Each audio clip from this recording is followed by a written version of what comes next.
Bismillahirrahmanirrahim. Assalamualaikum warahmatullahi wabarakatuh.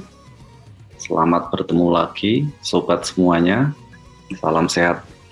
Saya Toto Sdiantoro dari Lembaga Sertifikasi Kompetensi Master of Ceremony akan share sedikit review rubrik penilaian uji kompetensi MC atau biasa disingkat yaitu kepanjangan dari Master of Ceremony di masa pandemi COVID yang dibuat dalam rangka pelatihan bagi para calon master penguji uji kompetensi. Sobat semuanya, saya share sedikit informasi terkait dengan informasi tentang rubrik penilaian Master of Ceremony atau MC dan gagasan atau review dari rubrik yang ada. Jangan lupa untuk like and subscribe dan komen ya di channel YouTube-nya Toto Sdiantoro.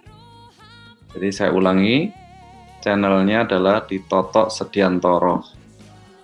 Terima kasih. Oke, kita akan mulai mengenai review rubrik penilaian uji kompetensi MC di masa pandemi COVID-19. Tentunya ini ada perbedaannya dibandingkan dengan rubrik penilaian UJK ataupun uji kompetensi MC yang sebelumnya, karena memang ini juga disesuaikan dengan masa pandemi COVID ini.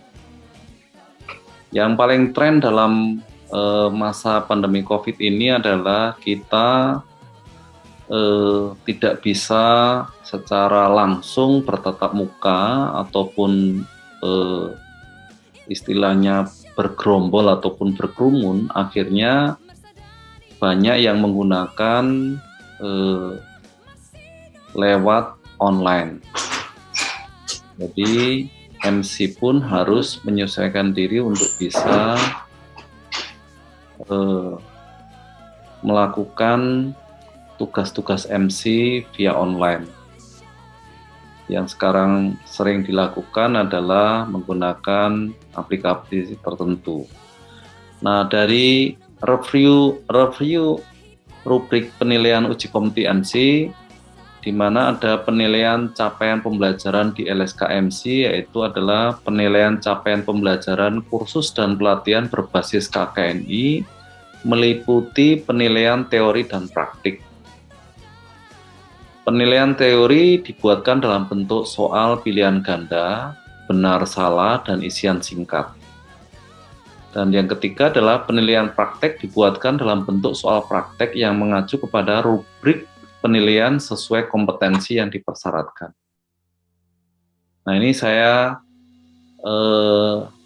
share sedikit mengenai format penilaian capaian pembelajaran praktek rubrik penilaian MC, di mana ada elemen kompetensi,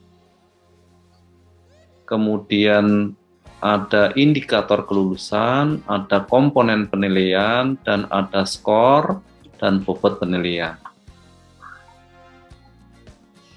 Di dalam rubrik penilaian SKLMC ataupun standar kompetensi lulusan MC formal sederhana level 3, dengan jenis ujian adalah praktik ataupun practical test, di mana unit kompetensinya adalah ini nomor 2, di mana nomor satunya adalah untuk sikap dan perilaku. Nomor 2 adalah mampu melaksanakan serangkaian tugas pemanduan acara minimal 2 mata acara yang tidak setara dengan komunitas yang terbatas, serta mengutamakan keselamatan dan keamanan kerja. Nah, ini adalah unit kompetensi untuk prakteknya. Nah, di dalam unit kompetensi tersebut terdapat ada elemen kompetensi, mulai dari menerjemahkan keinginan klien dalam bentuk naskah acara, kemudian ada ketetapan dalam mengidentifikasi acara, baik tema, khalayak, lokasi, waktu protokoler, kemudian ada memandu acara dan menampilkan citra diri sesuai tema dan naskah acara. Yang keempat adalah mengatur vokal dan penampilan diri sesuai tuntutan acara. Nomor 5 adalah mengevaluasi diri dan mengelola pembelajaran diri sendiri.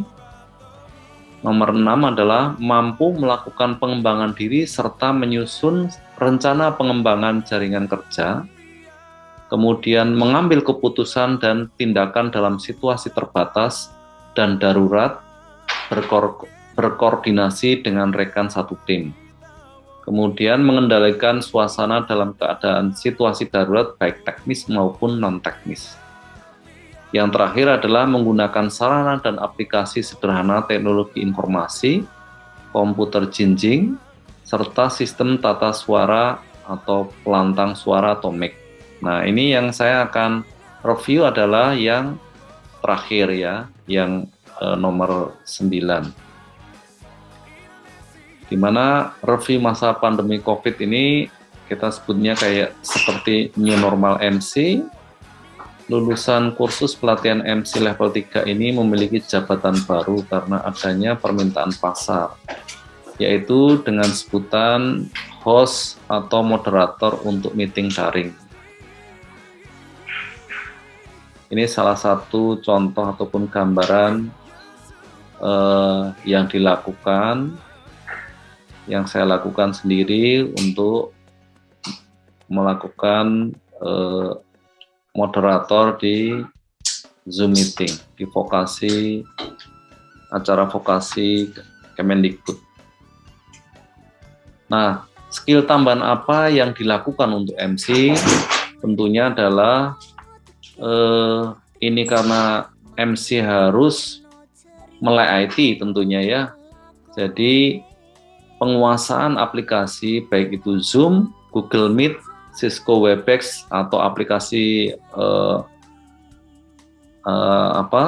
online meeting yang lain, dan dia tentunya harus melek IT bagaimanapun karena seringkali untuk meeting yang besar mungkin kita akan dibantu oleh beberapa co-host, tapi kalau untuk meeting yang kecil kita sebagai